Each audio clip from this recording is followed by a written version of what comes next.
I'm not sure how many of you have had this experience of seeing a video on social media maybe, and you're like, is that even real?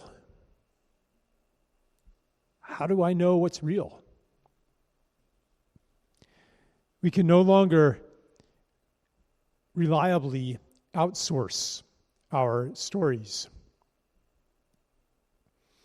We can no longer reliably rest on evidence to make the decision for us what to believe. And this is a good thing. It's not that we ignore evidence, but it's that it is becoming acutely obvious that evidence alone cannot make our choices for us about what to believe, and more than what to believe, who to be.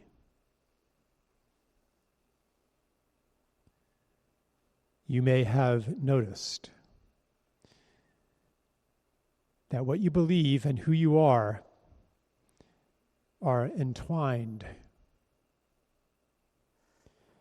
You feel different when you hold a certain belief, when you go down a certain rabbit hole, when you decide to try it on, that the satanic control grid is spraying the sky with chemicals in order to reduce human population and make us all sick and implant graphene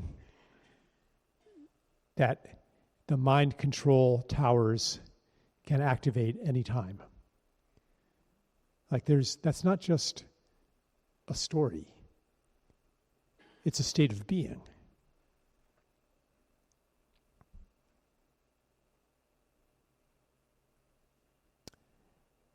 I didn't mean to be disparaging of that belief, by the way. I'm just giving that as a rather obvious example. But this is a way, when you really acknowledge that you cannot outsource beliefs to evidence, this is a way to navigate.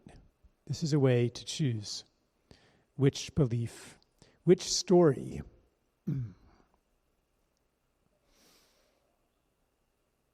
corresponds to who I want to be.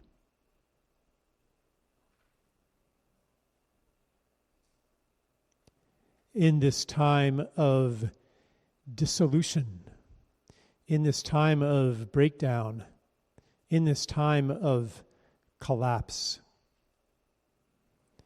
we have an opportunity to answer that question anew. Who shall I be? Theoretically, we always have that choice available. But practically speaking,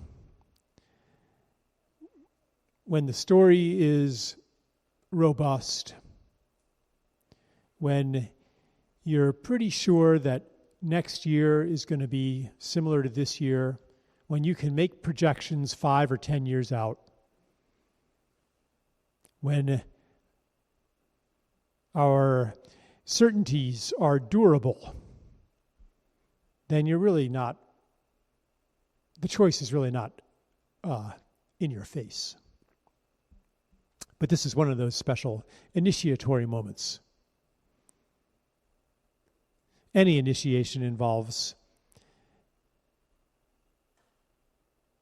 a departure from normal.